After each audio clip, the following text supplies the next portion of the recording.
আসসালামু আলাইকুম। স্বাগতম চট্টগ্রামের গল্প পেজে। আজকে থাকছে একটা ভিন্ন ধরনের গল্প এবং ফ্রিল্যান্সিং শব্দটা আমাদের সবার কাছেই মোটামুটি পরিচিত। এটাকে অনেকে ক্যারিয়ার হিসেবে নিতে চায়, আবার কেউ পার্ট টাইম জব হিসেবেও নিতে চায়। তো ফ্রিল্যান্সিং নিয়ে কাজ করা একজন ভাইয়ের সাথে আজকে আমরা কথা বলবো, যিনি দীর্ঘ 2 বছরের অধিক সময় ধরে এই সেক্টরে কাজ করছেন। তিনার যে প্র্যাকটিক্যাল জ্ঞানগুলো আমরা তার কাছ থেকে আজকে শুনবো। তো স্বাগতম চট্টগ্রামের গল্পে। আজকে আমাদের সাথে আছেন আমাদের ভাই শহীদুল ইসলাম, যিনি 2 বছর নাগাদ এই সেক্টরের মধ্যে আছেন। ওনার কাছ থেকে আমরা আসলে প্র্যাকটিক্যাল যে জিনিসপত্রগুলো এবং এটা স্টার্ট করলে কিভাবে নতুনরা কিভাবে শুরু করতে পারে, চাইলে পুরনোরা কিভাবে স্ক্যামের শিকার হচ্ছে, বর্তমানে ফ্রিল্যান্সিং মানে হচ্ছে লোভ দেখানো, এই জিনিসপত্রগুলো নিয়ে আসলে তরুণদের উদ্দেশ্যে কিছু দিক নির্দেশনামূলক কথাবার্তা বলবেন। তো স্বাগতম ভাই, ঈদ মোবারক। ঈদ মোবারক। চট্টগ্রাম গল্প পেয়েছে মাসুম, তোমাকে ধন্যবাদ আসলে চট্টগ্রাম গল্প পেজে আমন্ত্রণ জানানোর জন্য। যে বিষয়টি আজকে কথা বলার জন্য আমরা এখানে আসা আর কি, সেটা হচ্ছে যে ফ্রিল্যান্সিং। আসলে এটা বর্তমানে খুব হাইপ একটা বিষয়। আমরা জানি যে আমরা যখন ফেসবুক স্ক্রল করি তখন এই বিষয়টা মানে এমন ভাবে দেখানো হয় যে এটা ফ্রিল্যান্সিং মানে হচ্ছে লাখ লাখ টাকা, লাখ টাকা লাখ লাখ টাকার বিষয়, এবং এটা করলেই একেবারে 2 থেকে 3 মাসের মধ্যে কোটিপতি হয়ে যাওয়া যায় আর কি। তো যেহেতু এই বিষয়ে যে নিয়ে মানুষের নানা ধরনের বিভ্রান্ত কাজ করে এবং অনেকে আসলেই ভিতরের খবরগুলো জানে না। তো আমার যাত্রাটা এত বেশি না, একেবারেই অল্প, 2 বছরের অধিক, 2.5 বছরের মতো আমার একটা যাত্রা। তো ওই যাত্রায় আমার অনেক অভিজ্ঞতা মোটামুটি আলহামদুলিল্লাহ এখন পর্যন্ত আছে। আমি অনেকের সাথে কানেক্ট ছিলাম, অনেকের সাথে ইনবক্সে কথা বলতে হয়, হোয়াটসঅ্যাপে কথা বলতে হয়, অনেক গ্রুপে কথা বলি, অনেক সেশনে যুক্ত ছিলাম। তো বর্তমানে কাজও করছি। তো সব মিলিয়ে মোটামুটি একটা বলা যায় যে প্রাথমিক একটা আইডিয়া আমার আছে যে এই সেক্টরে কেমন হয়। এবং আমি যেহেতু এটাকে মোটামুটি যে প্রফেশন হিসেবে নিয়েছি, আশা করি যে এই প্রফেশনের এই সেক্টরে আমি আমার বাকি সময়টা এখানে অতিবাহিত করার একটা ইচ্ছা আছে। তো এই জন্য তোমারও আমন্ত্রণে সাই দেওয়া যে হ্যাঁ আমিও দেখি কিছু যদি বললে, যদি কেউ স্ক্যাম থেকে বাঁচে আর কি, এটাই মূলত হচ্ছে টার্গেট আর কি। জি, ধন্যবাদ ভাই। আসলে প্রথমত সবারই একটা কোয়েশ্চেন থাকে যে আসলে ফ্রিল্যান্সিং আসলে মূলত জিনিসটা কি? এটা কি ঘরে বসেই কাজ? আবার অনেকে মনে করে এটা কি স্বাধীনভাবে কাজ কিনা? এই ধরনের বিষয়টা নিয়ে কি বলবেন? ফ্রিল্যান্সিং মূলত কি? আহ ফ্রিল্যান্সিং যদি এক শব্দে আমরা বলি, সেটা হচ্ছে এটাকে বলা হয় যে একটা স্বাধীন পেশা। প্রথম টার্ম স্বাধীন পেশা, তবে এর স্বাধীন পেশার ভিতরে অনেক গল্প আছে। ফ্রিল্যান্সিং শব্দটাকে আমরা এইভাবে বলি যে ফ্রিল্যান্সিং শব্দ হচ্ছে যে নিজের দক্ষতায় কাজে লাগিয়ে বা নিজের দক্ষতাকে ব্যবহার করে আমরা এক বা একাধিক প্রতিষ্ঠানের জন্য কাজ করিয়ে দেওয়া। ওরা আমাদেরকে যখন কাজটা দেয়, অবশ্যই আবার বলি এখানে দক্ষতার বিষয়টি প্রথমে আসে। যে আমি কোনো একটা প্রতিষ্ঠানের অধীনে ফিজিক্যাল জব না করে আমি অনলাইনকে ইউজ করে, যেখানে আমার লোকেশনটা কখনো ম্যাটার করবে না, আমার প্লেসটা কখনো ম্যাটার করবে না, আমার ডেস্ক কোডটা কখনো ম্যাটার করবে না, আমি যে কোনো প্লেস থেকে ইন্টারনেট ব্যবহারের মাধ্যমে আমি যখন আমার যে কাজ দিবে, যে ক্লায়েন্ট থাকবে, তার সে কাজগুলো আমি আমার দক্ষতা দিয়ে কাজগুলো করে দিব। এক্ষেত্রে ওনার একটা টাইম ফ্রেম থাকে, একটা পেমেন্ট থাকে, এবং তার একটা রিকোয়ারমেন্ট থাকে। ওই রিকোয়ারমেন্টগুলো ফিল আপ করে দিয়ে আমরা কাজগুলো প্রদান করি। যার কারণে বলা হয়ে থাকে যে একটা স্বাধীন পেশা, মানে আমি আমার মতো করে করতে পারি, আমি একটা না 10টা ক্লায়েন্টের কাজ করতে পারি, সকালে না হলে বিকালে করতে পারি। তবে অবশ্যই টাইম ফ্রেমটাকে মাথায় রাখতে হয় যে উনি আমাকে 2 দিন দিচ্ছে, মানে স্বাধীন পেশা মানে এরকম না যে আমাকে উনি এখন দিলেও আর আমি 1 সপ্তাহ পর, ওনার দরকার 1 দিনের মাথায়, আমি 1 সপ্তাহ পর দিলাম, এটা স্বাধীন পেশা না। উনি আমাকে দিছে 1 দিনের জন্য, আমি সকালে না করে বিকালে করলাম, রাতে না করে দেখা যায় দুপুরে করলাম, কিন্তু ওনার টাইম ফ্রেমের মধ্যে আমি আমার কাজটা সঠিকভাবে বুঝিয়ে দিলাম। তাহলে এক্ষেত্রে যে জিনিসটা হয় সেটা হচ্ছে আমি যেখানে একটা ফিজিক্যাল জবে জব করলে শুধুমাত্র একটা প্রতিষ্ঠানে জব করতে পারতাম, এখন আমি একসাথে 5টা প্রতিষ্ঠানে জব করতে পারি। সবাই রিকোয়ারমেন্ট অনুযায়ী আমার দক্ষতাকে ব্যবহার করে ওদের যে নির্দিষ্ট যে ক্রাইটেরিয়া আছে সেগুলো ফিল আপ করে ওদেরকে কাজগুলো সাবমিট করি। যার ফলে ওনারা যে সুবিধাটা পাচ্ছে সেটা হচ্ছে ওনাদের কাজ নিয়ে টেনশন থাকতে হয় না। আর আমার যে সুবিধা সেটা হচ্ছে আমি কোথাও কোনো স্থানে, আমি যে চট্টগ্রামের বাইরে থেকে আমি অক্সিজেন দিয়ে কাজ করব বা বাইরে থেকে আমি বদ্রা দিয়ে কাজ করবো, এটা করতে হচ্ছে না। উনি যদি ধরো যে এটা ইউএস এর একটা কান্ট্রি, আমি ইউএস এর একটা স্টেট, ধরো যে উনি যদি টেক্সাসে আছে, সেখান থেকে আমাকে একটা মেসেজ দিল যে আমার তো এই ভিডিওটা এডিট করতে হবে, আমাকে সময় দিল 4 দিন, আমার হাতে কাজ আছে, আমি আগামী 3 দিনে কাজটা করতে পারবো না, 4র্থ দিনে গিয়ে আমি কাজটা করে ওনাকে পাঠাইলাম, ওনার এটা অ্যাকসেপ্ট হইলো, না হলে উনি রিভিউ করে নিবে, তারপর ওনার কাজটা সাবমিট করে দিলাম, ওনাকে পেমেন্ট করে দিল। এর সাথে একসাথে অনেকগুলো প্রজেক্ট আমি রান করেছিলাম। তো এই জন্য এটাকে মূলত স্বাধীন পেশা বলা হয়, যে আমি আমার মতো করে আমার সুবিধা মতো সময়ে, বস আমাকে বলছে এখন দিতে হবে, এরকম কোনো শব্দ এখানে নেই, একটা টাইম ফ্রেম দিয়ে টাইম ফ্রেমের মধ্যে আসলেও ওনাকে কাজটা আমি সাবমিট করি। আচ্ছা, তো আসলে ফ্রিল্যান্সিং তো অনেকগুলো সেক্টর আছে ফ্রিল্যান্সিং এর মধ্যে। তো আসলে কোন কোন ফিল্ডগুলো নিয়ে আসলে কাজ করা যায়, বা বর্তমানে ধরেন কাজ করলে ভালো প্রফিট পাওয়া যাবে বা ক্যারিয়ার হিসেবে নিতে পারবে, তো ওই জিনিসগুলোর ক্ষেত্রে কি বলবেন? যে যদি বলি এখানে আসলে ফিল্ড যদি বলা হয়, এখানে অগণিত ফিল্ড আছে এখানে আমাদের। আমরা যেরকম আমাদের যে ফিজিক্যাল লোকেশনে আমরা দেখি এক একজন এক একভাবে কাজ করে, একজন গৃহশিক্ষক আছে বাসায় বসে পড়ায়। এটার অল্টারনেটিভ যদি আমি দেখাই, সেটা হচ্ছে তুমি যখন ভালো একজন টিচার হবা, তুমি অনলাইনে ধরো যে বুকিং নিলে আমি 5 জনকে পড়াবো, টাইমটাকে স্লটটাকে ভাগ করে নিলা যে আমি এই স্লটে কাজ করাবো, তাহলে তোমার ফিজিক্যাল লোকেশনের ডিমান্ডটা কমে তুমি অনলাইন ভার্সন চলে গেলা। তারপরে তোমার অফিসে 2জন মানুষ থাকে যাদের কাজ হচ্ছে পুরো দিনের হিসাবটা করা। তুমি ওদেরকে মেমোগুলো পাঠাও, ওরা হিসাবটা করে। এই কাজটা তুমি ওদেরকে না রেখে তুমি চাইলে এটা অনলাইনে করে ফেলতে পারো, ওদেরকে প্রয়োজন হচ্ছে না।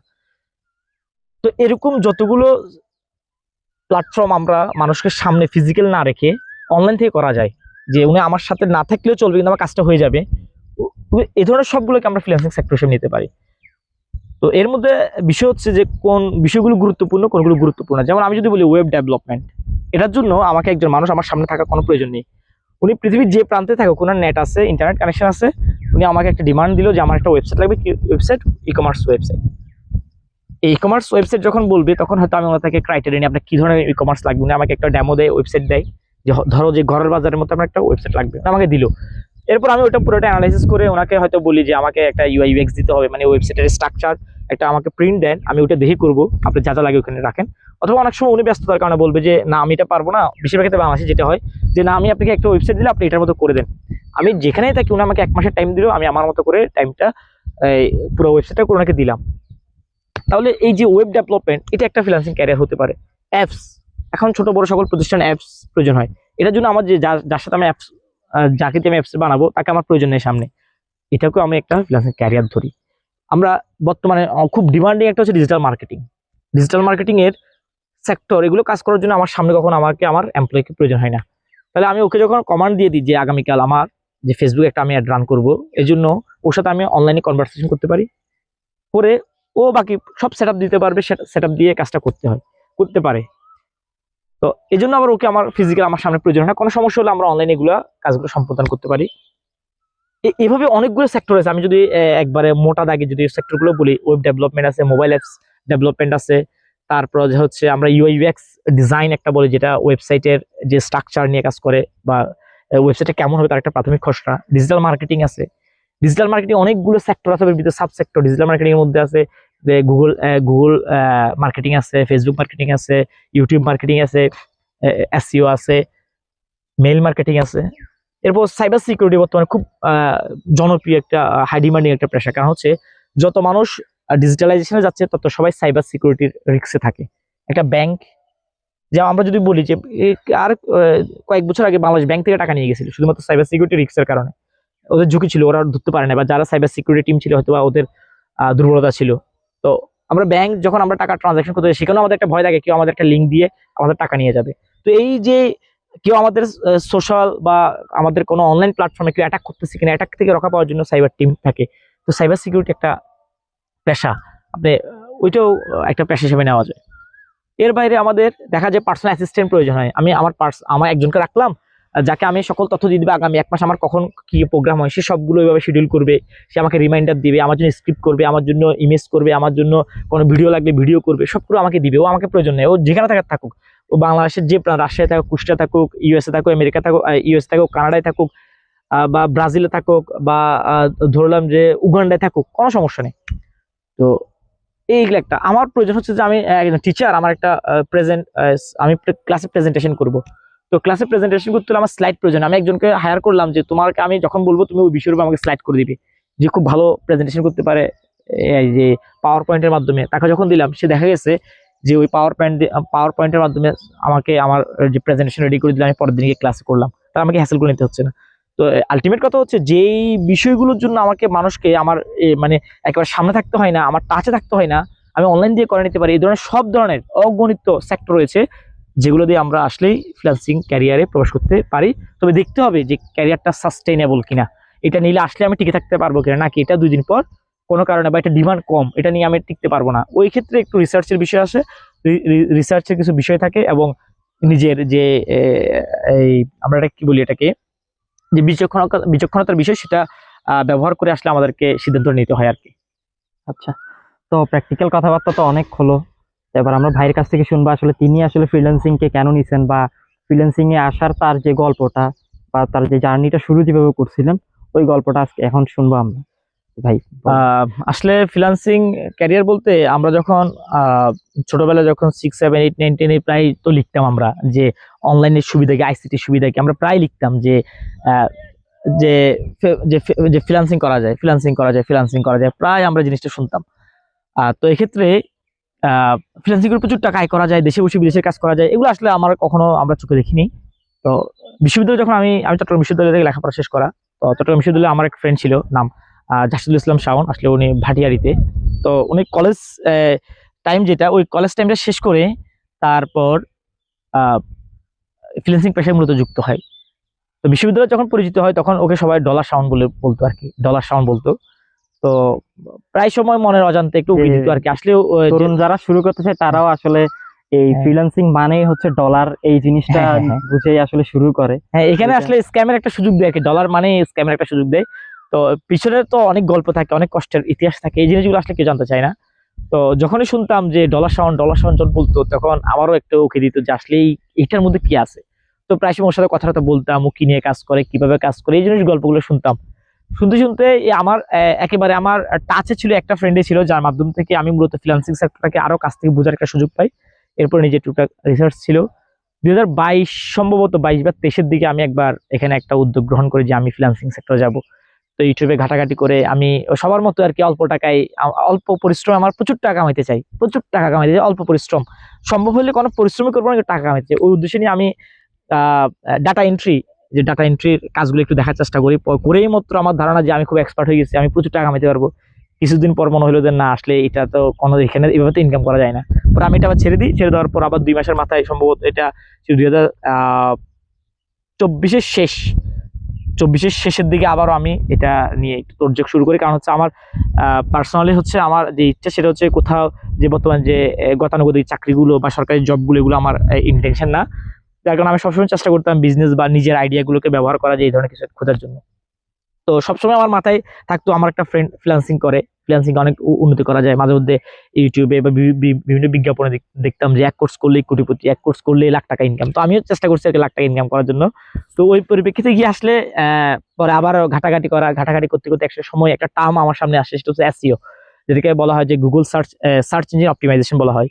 তো আমি এটাকে ঘাটাঘাটি করি। এখানে খুব একটা ইন্টারেস্টিং বিষয় আমার কাছে চোখে পড়ে, সেটা হচ্ছে যে এই সিস্টেমটা হচ্ছে কেউ যখন আমার সার্পে যখন গুগলে গিয়ে যখন সার্চ করে যে ধরেন যে বেস্ট প্লাম্বার, একটা ওয়েবসাইট সামনে আসে, সেখান থেকে মানুষ ওয়েবসাইটে ক্লিক করে ওখান থেকে গিয়ে যে বিজনেস ওনার তাকে কল দিয়ে কাজটা করায়।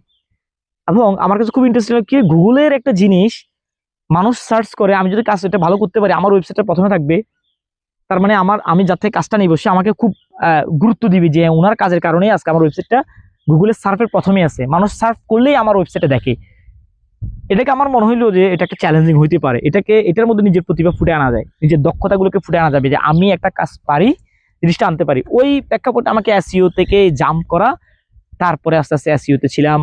এটা একটা ডিজিটাল মার্কেটিং এর সাব সেক্টর আর কি এসইও তে। এরপর এসইওর অনেক ধাপ আছে, সেখান থেকে যাক এটা অনেক বড় গল্প। সেটা হচ্ছে আমি এরপরে এসইওটাকে নিয়ে আস্তে আস্তে আগালাম, বিভিন্ন নেটওয়ার্কের সঙ্গে যুক্ত হলাম, বড় ভাইদের সাথে যুক্ত হলাম, কার কেমন ইনকাম হচ্ছে, কেমন সুবিধা পাচ্ছে, কেমন চ্যালেঞ্জিং, এগুলো দেখলাম, সাহায্য নেওয়া শুরু করলাম। একটা সময় গিয়ে আমি অনুভব করলাম যে হ্যাঁ, আমি এই সেক্টরটা আমি নিতে পারি। এখানে আমি নিজের যে প্রতিভা, নিজের মাঝে যদি কিছু থাকে সেগুলোকে আমি রিসার্চ করে অ্যানালাইসিস করে আমি ফুটাই তুলতে পারবো। এবং এটাতে দীর্ঘ প্রায় 1 বছরের অধিক সময় এখানে থেকে বেসিক নেওয়া, এরপর বিভিন্ন প্রজেক্টে ইন্টার্নশিপ করা, যুক্ত হওয়া, এরপরে রিয়েল প্রজেক্টে যাওয়া। এবং যখন দেখি যে হ্যাঁ, আমার ক্লায়েন্টের ওয়েবসাইটগুলো যখন যদি কেউ ধরেন যে ইউএস এর একটা সিটিতে আমার রানিং ক্লায়েন্ট আছে, যে যখন দেখি ইউএসএ তে আছে, তাদের কানাডাতে আছে, তো যখন দেখি যে ওরা ওই জিনিসগুলো দিয়ে যখন সার্চ করে আমার ক্লায়েন্টের ওয়েবসাইটটা আর বাকি 20-25টাকে পিছনে ফেলে একবার পর টপে চলে আসে, তখন দেখা যায় যে ওইখানে আমার মানে মনে হয় যে সফলতাটা কাজ করে। যখন দেখি হ্যাঁ, আমার ক্লায়েন্ট ওইখান থেকে কল পাচ্ছে, বা ওখান থেকে ওনার যে কাঙ্ক্ষিত যে সে আশাগুলো লিডগুলো পাচ্ছে, তখনই মনে হয় যে হ্যাঁ, আসলে এখানে চ্যালেঞ্জিং কিছু আছে। এরপর হচ্ছে এটার সাথে আবার যে ফ্রিল্যান্স সেক্টরটা আসলে একটা ক্যারিয়ার উপর দাঁড়িয়ে থাকা কষ্ট হয়ে যায়। অনেক সময় দেখা যায় তিন চারটা, যখন দুই তিনটা ভালো, যদি একটা সময়ের সাথে সাথে এই স্কিলগুলো ডেভেলপ হয়, যত সময় যাবে, যে যত সময় যায়, যেমন 1 বছর 2 বছর 3 বছর 4 বছর, এই যত সময় যাবে ততই একজন ব্যক্তি ফ্রিল্যান্সিং সেক্টরে দক্ষ হয়ে উঠতে পারে, পরিপক্ক হতে পারে আর কি। যত প্রথম সময় দিকে একেবারে নরবত থাকে, আস্তে আস্তে বাড়ে। তো আমিও ওইটার এই ধারা ধরে এসইওর সাথে ফেসবুক অ্যাডটাকে সামনে নিলাম, ওইটা আস্তে আস্তে শিখা শুরু করলাম। তারপর গুগল অ্যাডসটাকে সামনে নিলাম, নিয়ে এখন এই সেক্টরগুলো নিয়ে আস্তে আস্তে কাজ করতেছি আর কি। তবে এই ক্ষেত্রে অবশ্য অনেক অনেক সিনিয়রদের সাথে হেল্প নিই, মোটিভেশন নিই। আমার অনেকজন সিনিয়র আছে, একজন যেমন আমি কখনো দেখিই নাই এরকম কয়েকজন আছে। একজন ফয়সাল ভাই একজন আছে, ওনার সাথে ইন্টার্নশিপ করছিলাম আমি। তারপর যে আছে শাহিন ভাই একজন আছে, সিলেটের সুনামগঞ্জের ভিতরে মনে হয় থাকে, উনি অনেক দূরে, কিছুদিন আগে, সুনামগঞ্জ না সরি, সিলেটের উনি এক বর্ডার পাশে থাকে। তো ওইখানেও কয়েকদিন আগে গেছিলাম, তবে দেখা হয়নি, এখনো দেখা হয়নি আমার সাথে। আমি অনেকজনের সাথে কথা বলি। তারপর হচ্ছে শান্ত ফ্রেন্ড, ওর সাথে প্রায় দেখা হয়। আমার আরেকটা ফ্রেন্ড আছে, সেটা হচ্ছে জাল মাহমুদ, সেও ফ্রিল্যান্সিং এ আমার সাথে জয়েন হচ্ছে প্রায় এরকম 2.5 বছর 3 বছর মতো সময় নিচ্ছে। সে মুরাদপুর থাকে, চট্টগ্রামে চাঁদগাঁও থাকে। তার সাথে দুটো ফ্রেন্ড দেখা হয়। এর সাথে চাঁদগাঁও আরেকটা ফ্রেন্ড আছে, ফ্রেন্ড না ধরতে পারি, আমি কলিগ ধরতে পারি আর কি, যাদের সাথে সবসময় আমি এই যে নামগুলো বললাম, যে কোনো প্রয়োজন ওদেরকে আমি সবসময় নক করি।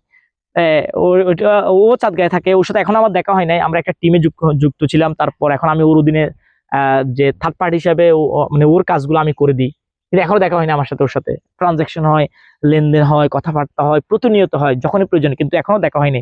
এটা হচ্ছে একটা ফ্রিল্যান্সিং এর জিনিস আর কি, যে আপনি কোথায় আছেন সেটা কোনো ফ্যাক্টর না। আমার আরেকজন আছে, যার কাছ থেকে আমি মূলত কাজ নিয়ে কাজ করি। আবার প্রায় সময় গুগল অ্যাডসের জন্য হেল্প নিই, সেটা ও ইন্ডিয়াতে থাকে, কখনো আমার সাথে দেখা হয়নি। রাজত ভাই বলি, প্রায় সময় আমি মেসেজ করি, আমাকে মেসেজ করে, প্রয়োজনীয় কাজের কথা হয়, আমি হেল্পের প্রচুর, মানে যেহেতু উনি অনেক সিনিয়র, আমি ওনার থেকে হেল্প নিই, কথা হয়, এই আর কি। এভাবে এই চলা আর কি, এইভাবে চলতেছি। আর ওইখান থেকে মূলত সাউন্ড থেকে মোটিভেশন পাওয়া বা আগ্রহ তৈরি হওয়া, এরপর ইউটিউব, গুগল, বাকি যাদের নাম বললাম, এর বাইরে অনেকগুলো গ্রুপ ছিল আমাদের, যেখান থেকে প্রচুর পরিমাণে সাহায্য নিতাম, ফ্রিতে, অবশ্যই ফ্রিতে নিতাম। প্রচুর পরিমাণে নক দিয়ে ওদের থেকে সাহায্য নিতাম, এখনো নিচ্ছি, আরো নিতে হবে। এই সেক্টরটা হচ্ছে মানে চলমান একটা প্রক্রিয়া, এখানে থামার কোনো সুযোগ নেই। প্রতিনিয়ত আপনাকে জন্ম নিতে হবে, প্রতিনিয়ত আপনাকে শিখতে হবে, প্রতিনিয়ত এই সেক্টরগুলো নিয়ে কাজ করতে হবে, এখানে থেমে যাওয়ার কোনো সুযোগ নাই। এই গল্পে চলা, এখনো চলতেছি, 2.5 বছর প্রায় ক্রস হইলো, এখনো চলতেছি। যত সময় যাচ্ছে তত স্বপ্ন আরো শক্ত হচ্ছে, দৃঢ় হচ্ছে, এগিয়ে যাওয়ার স্বপ্ন আরো জাগতেছে। এভাবে চলবো আর কি, দেখি আল্লাহ কত রিজিক রাখে।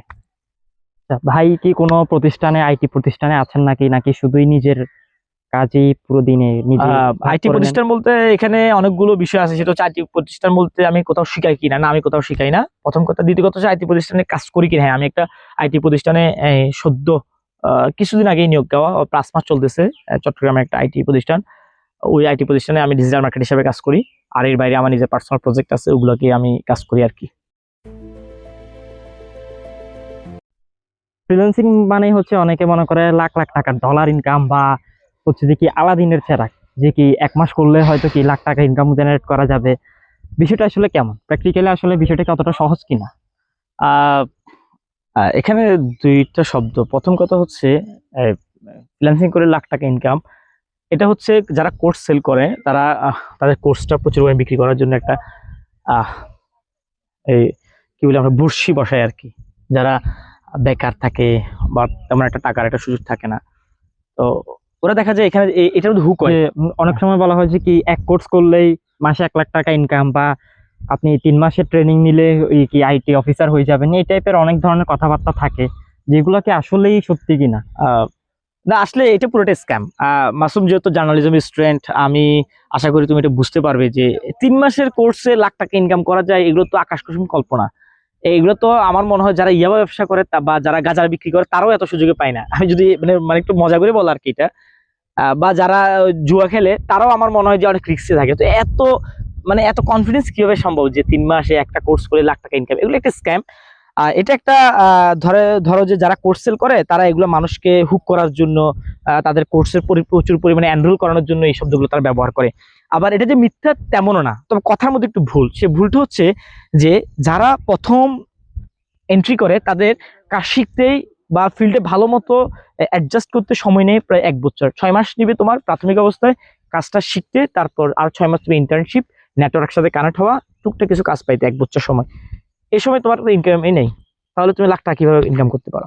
হ্যাঁ, তুমি প্রথম বছর শেষ করলা, দ্বিতীয় বছর যখন তুমি ক্রস করবা তখন কিছু ইনকাম আসবে তোমার। ভাগ্য ভালো হলে তোমার এটা 40-50 হইতে পারে, 30 হইতে পারে, যদি তুমি ঠিকমতো কাজ জানো, তোমার ওভারঅল যদি এক্সপিরিয়েন্স ভালো থাকে আর কি। আর যদি তুমি কাজ না জানো তাহলে তুমি 10 বছর থাকলেও তোমার কোনো লাভ নেই, কারণ হচ্ছে তুমি কাজই জানো না, তুমি ইনকাম কিভাবে করবে। আর দ্বিতীয়ত হচ্ছে যদি তুমি সব ঠিক থাকো, দ্বিতীয় বছরে যদি তুমি 30 থেকে 40 মতো একটা ইনকাম করতে পারো, দেখা যাবে যে তোমার তৃতীয় বছর গিয়ে এটা আরো বাড়বে, চতুর্থ বছর, পঞ্চম বছরে গিয়ে তোমার এটা লাখ টাকায় রূপান্তর হইতে পারে। তবে সেটা ডিপেন্ড করবে তোমার সময়ের উপর। আর যে কোর্স করলেই যে লাখ টাকা ইনকাম, এটা আসলেই পুরোটাই ফ্রড এবং এটা স্ক্যাম। এটা হচ্ছে সময়ের সাথে সাথে তোমার দক্ষতা, তোমার কাজের কোয়ালিটির উপর ডিপেন্ড করে তোমার আসলে টাকার পরিমাণটা বাড়বে আর কি, তুমি কেমন আউটপুট দিতে পারতেছো। তাহলে এটা তুমি, তাও একটা সময়ের বিষয়। অবশ্যই আমি অনেকের সাথে আমার পরিচয় আছে যারা এরকম লাখ টাকার উপরে ইনকাম, 2-3 লাখ টাকা ইনকাম করে, তার চেয়ে বেশি ইনকাম করে। তবে অবশ্যই ওদের যে ক্যারিয়ার জার্নিটা এখন মনে হয় আমার মনে হয় 5-6-7 বছর করে। তাহলে তো ওদের সাথে তো আর যারা নিউ, যেমন আমার 2.5 বছরের জার্নি, আমি ওদের সাথে তো আমার নিজেকে কখনো কম্পেয়ার করতে পারবো না, কারণ ওরা দীর্ঘ সময় এই মানে এই ফিল্ডে আছে। এই আর কি, এই জন্য বলা হয় যে যদি কোর্সে বেশিরভাগ ক্ষেত্রে যদি কখনো বলে থাকে যে মাসে না 1 বছর যদি লাখ টাকা ইনকাম বলে, ফ্রড, আসলে পসিবল না এগুলো। আচ্ছা, আর ফ্রিল্যান্সিং কি আসলে কি এটা আসলে ফ্লেক্সিবল প্রফেশন কিনা, বা যারা একটু আর্লি স্টেজে শুরু না করে একটু দেরিতে শুরু করে, বা ইনকামের সময় যখন একজন ছেলে বলতে ধরেন যাদের 25 বছর বা প্লাস, তো তাদের তো একটা আসলে ফিক্সড ইনকাম থাকতে হয়। তো এটা ফিক্সড ইনকামের বাইরে গিয়ে তারা যদি পার্ট টাইম হিসেবে এটা শুরু করে, তাহলে আসলে এটা কেমন হয়, বিষয়টা কেমন হয়? বা তারাই যদি মূলত ফ্রিল্যান্স ওই বয়সে গিয়ে যদি ফ্রিল্যান্সিংটাকে ক্যারিয়ার হিসেবে বেছে নিতে চায়, তো তাদের উদ্দেশ্যে আসলে কি বলবে যে আসলে এটা এখানে তো ফ্রিল্যান্সিং এর আসলে বয়সটা ফ্যাক্টর না। আমি অনেকের সাথে কাজ করেছি এবং করি, এবং অনেকের সাথে পরিচয় আছে, বয়স আমার চেয়ে অনেক কম, অনেক টাকা ইনকাম। কারণ হচ্ছে সে ইন্টার ফার্স্ট ইয়ার পরে ফ্রিল্যান্সিং ক্যারিয়ার প্রবেশ করছে, 2-3 বছর এখানে ছিল, 4-5 বছর পর থেকে আস্তে আস্তে ভালো একটা নেটওয়ার্কের সাথে, কোনো সিনিয়রের সাথে কানেক্টেড ছিল, সেখান থেকে ভালো ইনকাম করতে পারে। আবার অনেকে আছে 35 বছর বয়স ফ্রিল্যান্সিং এ আছে, ইনকাম করতে পারে।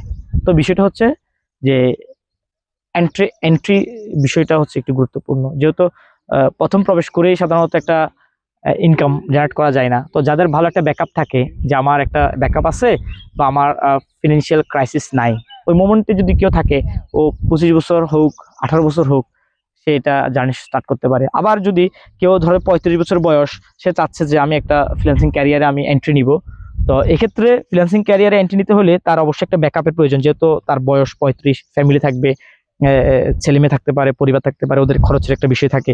তো ওই খরচটা বিহার করার জন্য অ্যাটলিস্ট তার একটা অ্যামাউন্ট ব্যাকআপ থাকা প্রয়োজন। আর ব্যাকআপ থাকার সাথে সেটা স্টার্ট করতে পারে। তবে এক্ষেত্রে একটু চ্যালেঞ্জিং হয় নানান সময়, যেটা যে সে সময় কতটুকু দিতে পারবে। কারণ এখানে ফার্স্ট প্রাইমারি স্টেজে অনেকে বলে যে 2 আওয়ার 3 আওয়ার্স এর মধ্যে প্রচুর ভালো একটা ইনকাম জেনারেট করা যায়, কিন্তু আসলে এটা অনেক রিস্ক পয়েন্ট। কারণ হচ্ছে কারণটা হচ্ছে যে একটা ফ্রিল্যান্সিং স্টার্ট করতে গেলে ডেডিকেশনের প্রয়োজনে, সময়ের প্রয়োজনে শিখতে হয়। যে প্রথম 1 বছরটা প্রচুর পরিমাণে, এটা আমরা বলি কি মানে বীজ লাগানো বলি আর কি। তো বীজ লাগানোর মধ্যে যদি আমার সময়টা যদি কম হয়, তাহলে বীজটা ভালো হবে না। দেখা যায় ডেইলি 5-6-7 ঘন্টাও লাগতে পারে। এখন ওনার যদি ওইরকম কোনো জব থাকে, টানা জব থাকে, তাহলে উনি ওই সময়টা দিতে হবে রাতের বেলায়, তো রাতের বেলায় ওই সময়টা দিতে পারে কিনা। পার্ট টাইম হিসেবে 1 ঘন্টা 2 ঘন্টা যদি বলা হয়, যে 1-2 ঘন্টার করে, মানে যে কোনো কেউ, এটা 18 বছর হোক, 10 বছর হোক, 20 বছর হোক, বা 35 বছরের কেউ হোক, ছেলে বা মেয়ে যে হোক, যদি বলেন আমি 2 ঘন্টা পার ডে 2 ঘন্টা করবো, সম্ভব কিনা, এগুলো আসলে সম্ভব না। কারণ এটা একটা পেশা, এটা একটা পেশা। এখানে হচ্ছে একজন পার্সন আপনাকে একটা কাজ দিবে, কাজটা করার জন্য। তো ওই কাজটা আপনি করতে পারার জন্য আপনাকে কাজটা শিখতে হবে, আর কাজটা শিখতে হলে আপনাকে শেখার জন্য টাইম দিতে হবে অবশ্যই। তো আপনি পার্ট টাইম যদি বলেন যে না আমি 2 ঘন্টা 3 ঘন্টা ডেলি করে করতে পারবো, আসলে এটা অনেকটা চ্যালেঞ্জিং। এক্ষেত্রে 100% আমি মনে হয় যে 97-98% ঝরে যায়, আসলে টিকতে পারে না। তো কারণ হচ্ছে ওই যে বললাম যে প্রথম সময়টা হচ্ছে প্রচুর সময়ের বিষয় আছে, শিকার বিষয় আছে, কাজগুলোকে আয়ত্ত নিতে হয়, যার কারণে পার্ট টাইম হিসেবে আসলে এটা ঝামেলা করে। তবে যদি ব্যাকআপ ভালো থাকে, ওইখান থেকে কিছু একটা ইনকাম আসতেছে, আমি এখানে ভালো একটা ডেলি 5-6 ঘন্টা যদি একটা সময় দিই, 4-5 ঘন্টা গড় অ্যাভারেজে রাখলেও, পরে একটা সময় আসবে যখন যে আপনার অ্যাটেনশন আসবে, মানে হ্যাঁ এটা ভালো লাগবে, তখন দেখা যাচ্ছে তার থেকে 6 ঘন্টা চলে যাবে প্রাইমারি স্টেজে। তবে 2 ঘন্টা 3 ঘন্টা বললে এটা আসলে কখনো ফ্রিল্যান্সিং করে সম্ভব হয় না আর কি। তো প্র্যাকটিক্যাল কথাবার্তা অনেকে হলো, তো আমরা এবার আসলে যারা নতুন করে ফ্রিল্যান্সিং শুরু করতে চাচ্ছে, তাদের আসলে সবচেয়ে বড় বাধা কি বা ভুলটা কি, বা তাদের জন্য কোন সময়টা সবচেয়ে বেশি ডিফিকাল্ট হয় স্টে করার জন্য, যে ফ্রিল্যান্সিং আসলেই প্রফেশন হিসেবে নেওয়া উচিত, তো তারা আসলে কিভাবে স্টে করবে যখন তাদের আসলে কঠিন সময়টা পার হবে, যখন যখন ধরেন যে কোনো কাজই আসলে শুরু করতে হলে বা টাকা ইনকামের ক্ষেত্রে বেশিরভাগ ক্ষেত্রেই হচ্ছে ডিফিকাল্টিস থাকে, বেশিরভাগ ক্ষেত্রে ডিফিকাল্টিস থাকে, অর্থাৎ হচ্ছে সহজে কোনো কিছু আসলে অর্জন করা সম্ভব হয় না। যে ওই ফ্রিল্যান্সিং এর মূলা ঝুলানোর মতো, যে 1 মাসে 1 লাখ টাকা, এক কোর্সে 1 লাখ টাকা, ওই ধরনের। তো বিগিনাররা আসলে যখন শুরু করবে, তাদের শুরু করার ক্ষেত্রে কোন ধরনের ভুলগুলো আসলে এড়িয়ে চলা উচিত, আর কোন সময়টা বা তার যে সময় ডিফিকাল্টিস এর মধ্যে যাবে তখন আসলে নিজেকে কিভাবে মেনটেন করা উচিত? আহ, কেউ যদি ফ্রিল্যান্সিং আসতে চায় তখন তার প্রথম একটা ডিফিকাল্টিস হচ্ছে যে সে 1 ইয়ার, কেন ওই সময়টা সে কাজটা শিখবে, তারপর যে ইন্টার্নশিপের বিষয় আছে, নিজের দক্ষতা বৃদ্ধির বিষয় আছে, তারপর ক্লায়েন্টের কাজ পাওয়ার বিষয় আছে, একটা সার্কেল সময় আর কি।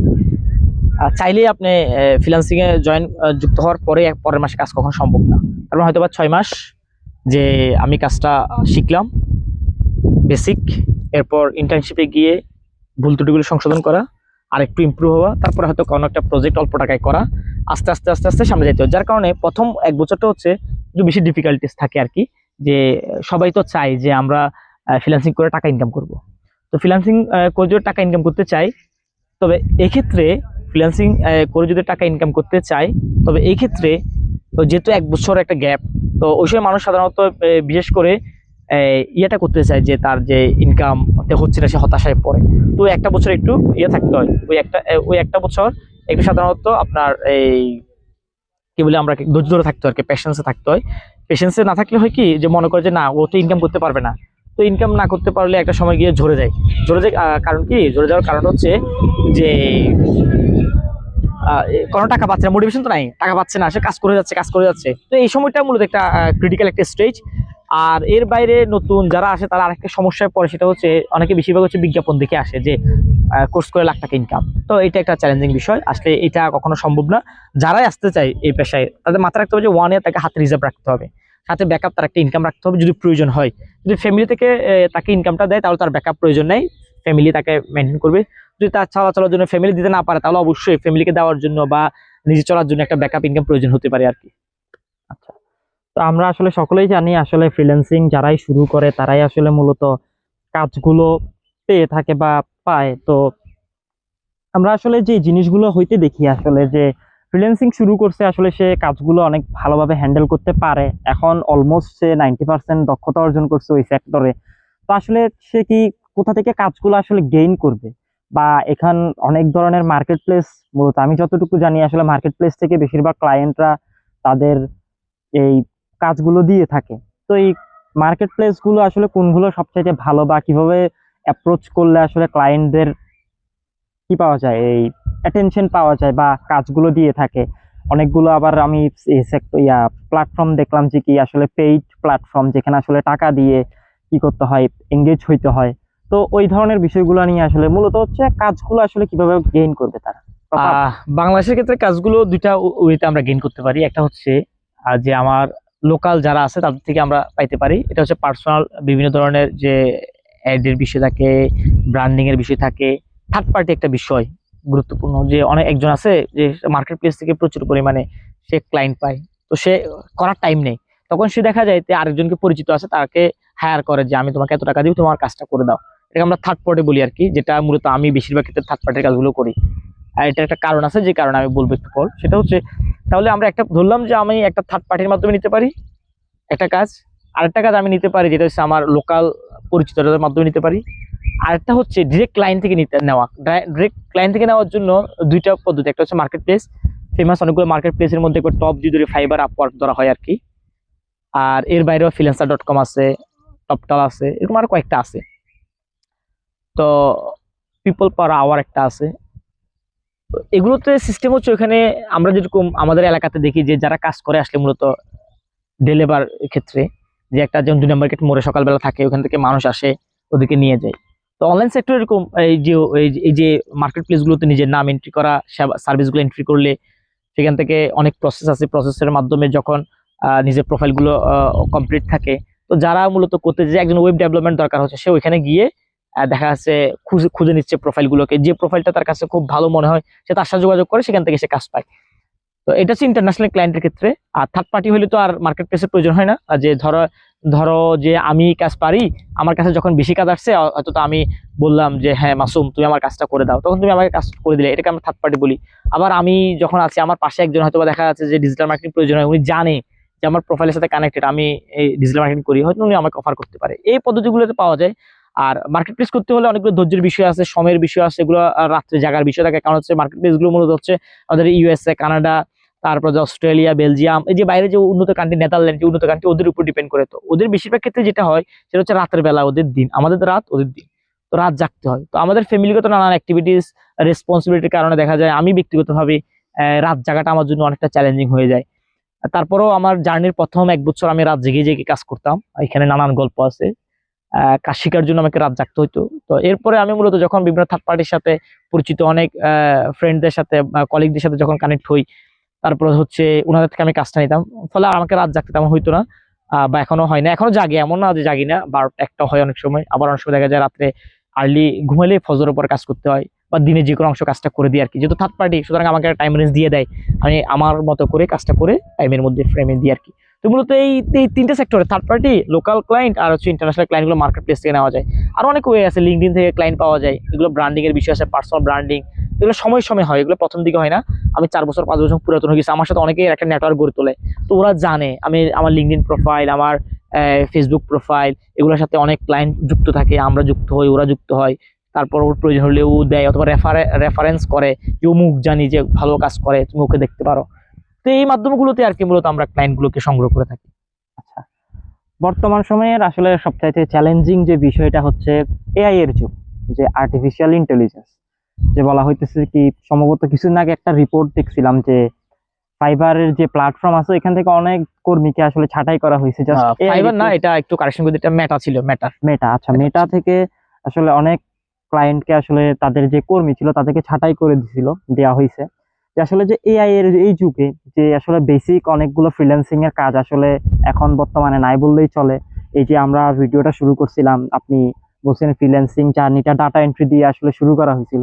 তো আসলে ডাটা এন্ট্রি বলতে আমরা বুঝি এখন আসলে সবকিছু এই করে দিচ্ছে। ডাটা এন্ট্রি বলতে বা লেখালেখির কাজ যে ধরনের গুলো আছে, অলমোস্ট কন্টেন্ট লেখা বা এই ধরনের লেখা বাদ দিলে আমরা এখন অলমোস্ট সবকিছু এআই ইউজ করেই করি।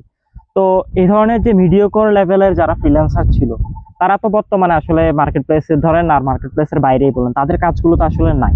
তো তাদের টিকে থাকা অনেক ডিফিকাল্ট। আর এআই এর এই যুগে যে আসলে কোন জিনিসপত্র শিখলে আসলে এআই কে পাল্লা দিয়ে আসলে এআই এর সাথে এই সামঞ্জস্য করে আসলে চলা যাবে এই ফ্রিল্যান্সিং সেক্টরে। এটা গুরুত্বপূর্ণ একটা বিষয়, সেটা হচ্ছে বর্তমান হচ্ছে এআই যুগ। হ্যাঁ, যত সময় যাচ্ছে এআই তত খুব স্ট্রং হয়ে দাঁড়াচ্ছে। এখন ক্লিকের সাথে একটা ওয়েবসাইট ক্রিয়েট করা যায়। আমি কাস্টম ওয়েবসাইট, কাস্টম ডেভেলপমেন্ট কিছু জানি না, কদিন আগে আমি একটু ট্রাই করতেছিলাম যে ক্লাউড দিয়ে আর কি, ওকে আমি আমার ডেটা দিলাম, ও আমাকে খুব সুন্দর করে একটা কাস্টমাইজ ওয়েবসাইট, যেটা সাধারণত প্রফেশনাল, মানে এটা মানে ওয়েবসাইট বানানোর ক্ষেত্রে কি একটা আছে থিম থেকে রেডিমেড করা ক্যানভার মতো, এটাকে আমরা বলি কি সিএমএস বলি, কন্টেন্ট ম্যানেজ, সিএমএস দিয়ে করা, কন্টেন্ট ম্যানেজমেন্ট সিস্টেম দিয়ে করা। আবার কিছু আছে একেবারে কোডিং করে করা, যেটা আমরা পিএসপি, জাভাস্ক্রিপ্ট এগুলোকে সমন্বয় করা। ক্লড আমাকে 4 থেকে 5 মিনিটের মধ্যে খুব চমৎকার একটা ওয়েবসাইট দিয়ে দিল। তাহলে আমি ডেভেলপার না, কিন্তু আমি ডেভেলপার কাজ করে ফেললাম। তবে ঝামেলা হচ্ছে এর পরবর্তী স্টেপ কিন্তু আমি আর পারবো না, এই ভিতরে টুকটাক কারেকশন করা। এই কন্টেন্টের যে কথাটা বললাম, একটা কন্টেন্ট আমাকে দিল, কন্টেন্ট ভালো না খারাপ সেটা বোঝার জন্য আমার বোধগম্যতা লাগবে, এক্সপার্টাইজ লাগবে। তো আগে 10টা কন্টেন্টের জন্য 10 জন লাগলে এখন 10টা কন্টেন্টের জন্য একজন যথেষ্ট। কারণ হচ্ছে আমাকে 10টা কন্টেন্ট এআই বানাই দিচ্ছে, আমি শুধু এগুলো চেক দিচ্ছি ঠিক আছে কিনা। তাহলে মানুষ, ম্যান পাওয়ারের পরিমাণটা এখন কমে গেছে। আগে আমরা থাম্বনেল, যে ইউটিউব যে থাম্বনেল করার জন্য মানুষ প্রয়োজন হতো, এখন কিন্তু প্রয়োজন হয় না। চ্যাট জিপিটি, জেমিনি, ওরা খুব সুন্দর সুন্দর কি করে দেয়, থাম্বনেল করে দিচ্ছে। তাহলে যেখানে আগে 10 জন ছিল গ্রাফিক্স ডিজাইনের জন্য, এখন একজন যথেষ্ট। একটা প্রতিষ্ঠানে একজনকে দিয়ে ডেলি 3 থেকে 4টা ডিজাইন করতে পারতো, তাহলে ও 20টা ডিজাইন করতে 5 জন, এখন 20টা ডিজাইন একজন দিয়ে করা যায়। তার মানে মানুষ লাগবেই, ম্যান পাওয়ার লাগবেই এআই কে ব্যবহার করার জন্য। রেশিওটা কম। এখন কারা টিকে থাকবে? যারা এটার সাথে অ্যাডজাস্ট করতে পারবে। আমি যদি বলি যে স্কুলগুলোতে, আমাদের স্কুলগুলোতে প্রযুক্তির ব্যবহার কতটুকু হয়, নাই বললেই চলে। কেন? আমাদের টিচাররা ওরা প্রযুক্তি ব্যবহার করতে পারে না। যে 1 জন 2 জন পারে, তার ডিমান্ড খুব বেশি, তাকে সবাই যে কোনো কাজে ডাকে, আমাকে প্রেজেন্টেশন করে দাও, আমাকে একটা ইমেজ জেনারেট করে দাও, আমাকে কম্পিউটারের উপরে ক্লাস নিয়ে দাও, আমাকে কি বলে এটাকে প্রজেক্টর দিয়ে ক্লাস নিয়ে দাও। ওনার ডিমান্ড এরকম সব জায়গায় এআই আমাদের যে সুবিধা দিচ্ছে সেটা হচ্ছে আমার কাজটা সহজ করে দিচ্ছে।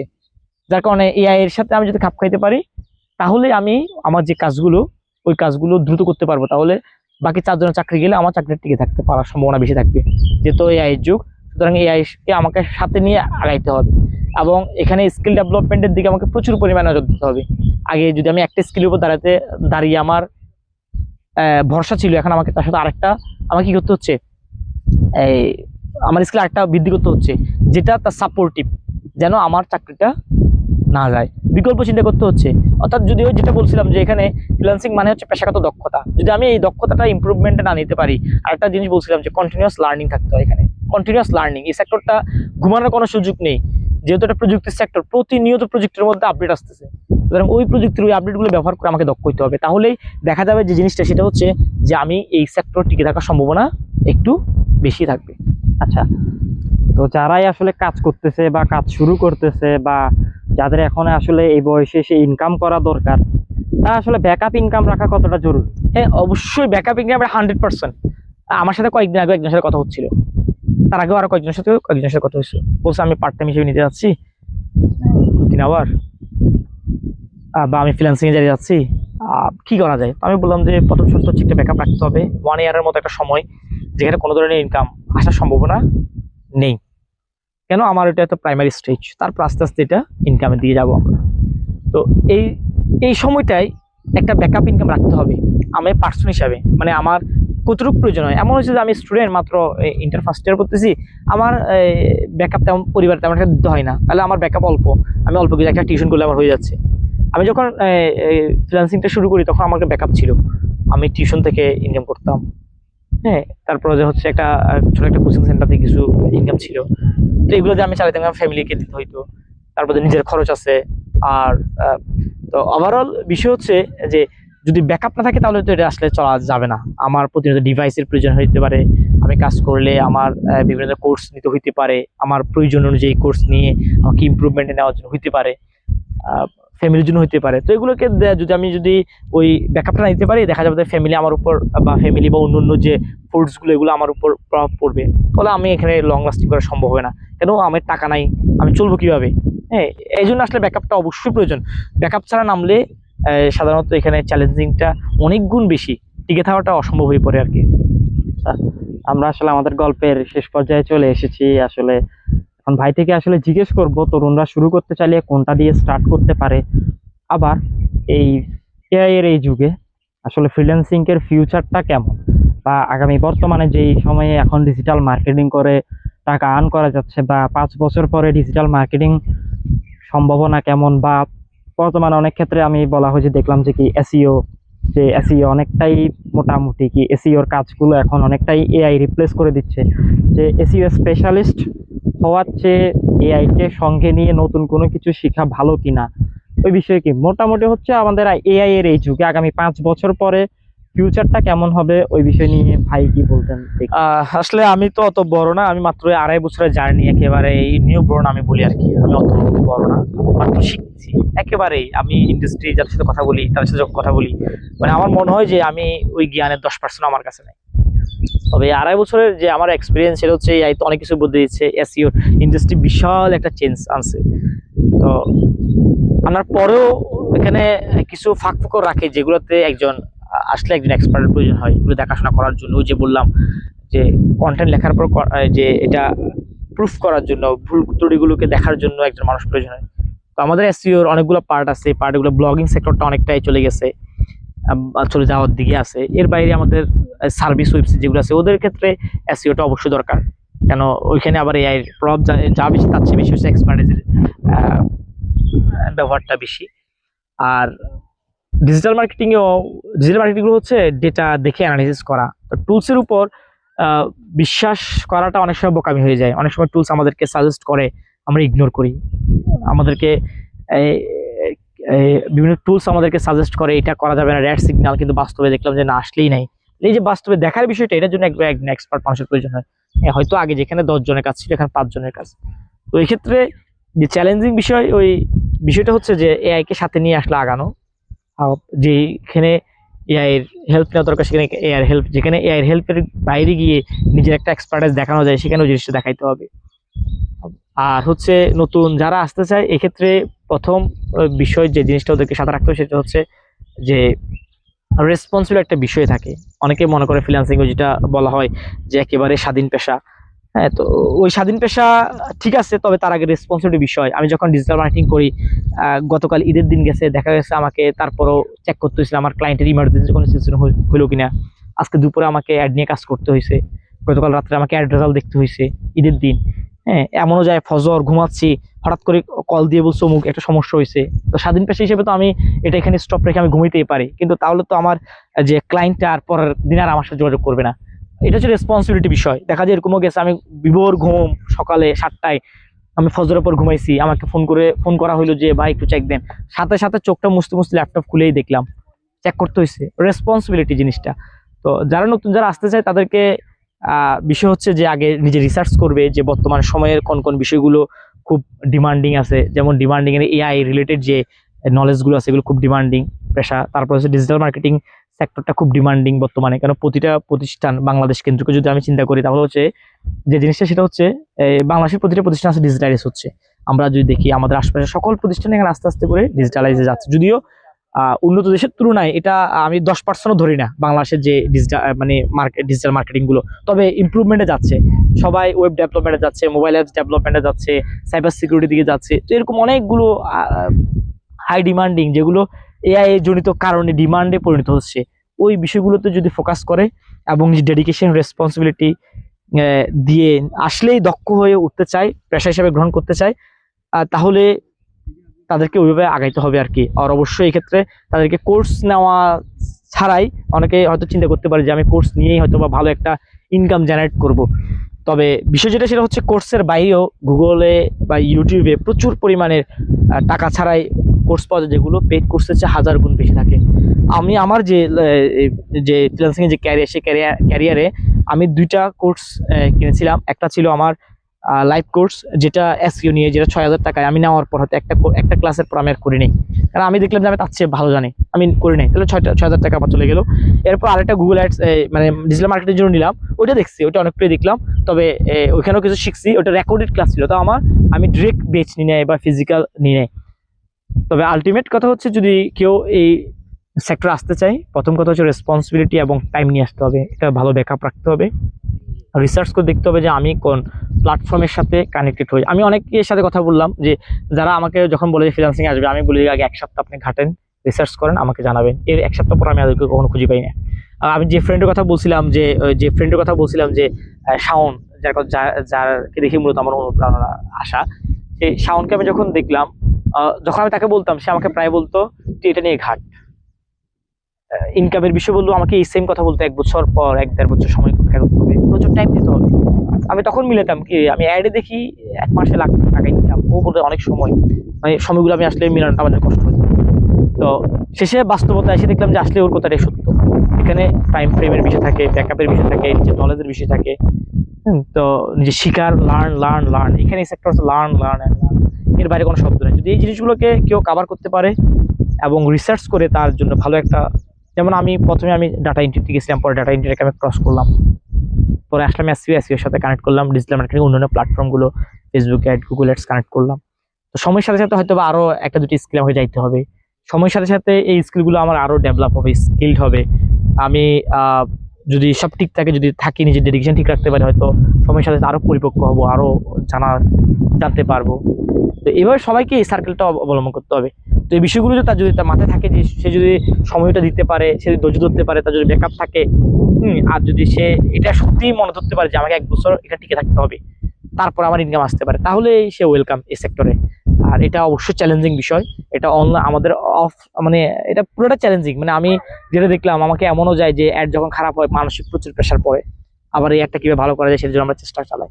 তো যে ভালো করার জন্য সেই জিনিসগুলো আপনার 1-2 দিনে কখনো আসবে না, এটাও 2-3 বছর, 4 বছর, 5 বছর গিয়ে এক্সপার্টাইজরা একটু নিজের যে জ্ঞানটা যখন বৃদ্ধি পাবে তখন সেটা ধরতে পারবে। তো এই বিষয়গুলো যদি তার মাথায় রাখতে পারে, সেই সময়গুলো, স্টেজগুলো যদি সে রাখতে পারে, বা নিজেকে যদি মনে হয় যে না আমি প্রস্তুত, তাহলে আসতে পারবে। আদারওয়াইজ বিজ্ঞাপন দেখে যে মাসে লাখ টাকা ইনকাম, 2 মাস 3 মাসের মাথায় লাখ টাকা ইনকাম করতে পারবে, এই ধরনের যদি হয় তাহলে এখানে না আসাই ভালো। এখানে এসে শুধুমাত্র সে কোর্স করে কিছু টাকা ব্যয় করবে, কিন্তু আলটিমেট কোনো লাভ হবে না, এই আর কি। শেষ প্রশ্ন আমাদের, আসলে অনেক ভাই থেকে অনেক টাইম নিয়ে ফেললাম, যে ছোট করে উত্তর দিবেন যে আসলে তরুণরা স্টার্টিং করার ক্ষেত্রে কোনটাকে বেছে নেওয়া বা ফ্রিল্যান্সিং এর কোন সেক্টরটাকে বেছে নিতে পারে আপনার মতে? আমার মতে আসলে আমি বলি এটা হচ্ছে পার্সেন্ট টু পার্সেন্ট সবকিছু ইন্টারেস্ট ভেরি করে, এক একজনের মাইন্ডসেট একরকম। তো এর জন্য যেটা তাকে যেটা করতে হবে সেটা হচ্ছে সে আগে নিজে রিসার্চ করবে, নিজে ঘাটবে, নিজে ফেসবুক ঘাটবে, সেগুলো সম্ভাব্যতা কি দেখবে, সেগুলো আগামীতে তার ডিমান্ড কেমন হবে জিনিসগুলো দেখবে, দেখে সেখান থেকে একটা চুজ করে আগাবে সামনে। তো আগানোর ক্ষেত্রে হয়তো বা সে আগায় 2-3 মাস যাওয়ার পরও তাকে বারবার দেখতে হবে যে আমি যে পেশায় আছি এই পেশাটা আসলেই কি সাস্টেনেবল কিনা, সামনে থাকবে কিনা, নাকি 6 মাস পরেই এটা এআই এর কারণে চলে যাবে। তো এভাবে রিসার্চ করে নিতে হবে। আসলে একজন বলে দিলে আসলে কিছু খাওয়ানো যায় না। আমি একজনকে যদি বলে ভাত খাও, সে যদি না খাই তাহলে আসলে কখনো ভাত খাওয়া সম্ভব না। তো ওকে নিজে এটা নিতে হবে, নিজে খাইতে হবে, যে টপিক নিতে হবে। এরপর হয়তো বা সিনিয়র কারো থেকে পরামর্শ নিতে পারে যে আমি এই সেক্টর নিয়ে কাজ করতে চাচ্ছি, আসলে আপনি কি বলেন, একটা পরামর্শ নেওয়া যায়। কিন্তু নিজেকে রিসার্চ করে আগে মাঠে নামতে হবে, যেটা আমাদের বেশিরভাগ ক্ষেত্রেই মানুষ করতে চায় না, বা যদি বলে যে একটু রিসার্চ করে দেখো তখন আর করতে চায় না। তো যদি সামান্যতেই সে কষ্ট করতে না চায়, তাহলে এখানে যে দীর্ঘ রাত জাগার যে বিষয়গুলা, এই মাসের পর মাস যে রাত জেগে জেগে দিনের ওই কঠোর পরিশ্রমগুলো যে মেনে নেওয়া যে মানসিকতা, সেগুলো থাকবে বলে মনে হয় না। কেউ আসতে চাইলে আগে প্রথম সাজেশন হচ্ছে তুমি আগে ঘাটো, এটা পরিস্থিতি কেমন হয়, এটার এই ওয়ার্ল্ডটা কেমন, এটা আরেকটা ওয়ার্ল্ড। আমরা ভিজিবল যে ওয়ার্ল্ড আর নন ভিজিবল যে ওয়ার্ল্ড, এটা দুইটাই পার্থক্য। আমরা যে ওয়ার্ল্ডে থাকি ফ্রিল্যান্সিং জগৎ, সেখানে আবারও বলি যে আমার 2.5 বছরের একটা অভিজ্ঞতা, অল্প অভিজ্ঞতা, এটা কিচ্ছু না। এটা একেবারে যে বললাম, আমার মনে হচ্ছে যে আমার নলেজ এখানে 10% নাই। তাহলে চিন্তা করতে হবে যে এখানে আমাকে 5-7 বছর থাকলে হয়তো বা আমার কিছুটা নলেজ আমার কাছে আসতে পারে। তো এই অভিজ্ঞতা থেকে বলা আর কি, যে বা আমি যেটা ফেস করা, যে নতুন কেউ আসতে চাইলে অবশ্যই তাকে আগে ঘাটতে হবে, ইউটিউব ঘাটতে হবে, যে আমার যেগুলো বলছিলাম, যে স্টেপগুলো বলছিলাম, এই স্টেপগুলো আছে, আমার ডেডিকেশন থাকবে কিনা, আমার ব্যাকআপ আছে কিনা, আমি 1 বছর পর্যন্ত ওয়েট করতে পারবো কিনা। যদি দেখা যায় হ্যাঁ এগুলো সব আছে, তাহলে রিসার্চ করে একটা টপিক নিয়ে সামনে আগাইতে হবে। এইটা নিয়ে কারা কাজ করে তাদের সাথে একটু কথা বলা, একটু চা খাওয়া, ভাই আপনার পরামর্শ কি হইতে পারে, এইভাবে আগাইতে হবে আর কি। তাহলে এই যে যাত্রায় হয়তো তার জন্য ভালো কিছু থাকতে পারে। আচ্ছা, চট্টগ্রামের গল্প পেজ থেকে ধন্যবাদ শহীদুল ভাইকে, যে আমাদের এতক্ষণ সময় দেওয়ার জন্য। আসলে ফ্রিল্যান্সিং নিয়ে আজকের এই গুরুত্বপূর্ণ আলোচনা থেকে আপনি কি শিখলেন বা নতুন করে জানলেন তা কমেন্টে জানাতে পারেন। ভিডিওটা ভালো লাগলে আপনি শেয়ার করতে পারেন। ইউটিউবে চট্টগ্রামের গল্প লিখে সার্চ করলে আমাদের চ্যানেল পাওয়া যাবে। ওই চট্টগ্রামের গল্প পেজে, যে চট্টগ্রাম গল্প চ্যানেলে আপনি সাবস্ক্রাইব করতে পারেন। নিত্য নতুন আরো নতুন ধরনের পেশা নিয়ে বা নতুন পেশার সাথে যুক্ত মানুষজনদেরকে নিয়ে, অথবা আমাদের প্রকৃতিতে এমন অনেক মানুষ আছে যারা বিভিন্ন পেশায় কাজ করে, তাদেরকে নিয়ে, শ্রমজীবী মানুষদেরকে নিয়ে, অথবা যে কোনো পেশার সাথে যুক্ত মানুষদেরকে নিয়ে আসলে আমরা নিত্য নতুন গল্পগুলো বলার চেষ্টা করব। ওই ওই গল্পগুলোর মধ্যে নানা সমস্যা, সম্ভাবনা, আগামীর ভবিষ্যৎ কেমন, তরুণরা কিভাবে বেছে নিতে পারে এই পেশা, সকল কিছুই থাকবে। তো আশা করি দেখা হবে পরবর্তী ভিডিওতে। ততক্ষণ পর্যন্ত ভালো থাকবেন। অবশ্যই চ্যানেলটি সাবস্ক্রাইব করবেন, আর ফেসবুক পেজে আমাদের অবশ্যই ফলো দিয়ে পাশে থাকবেন। আল্লাহ হাফেজ, ধন্যবাদ।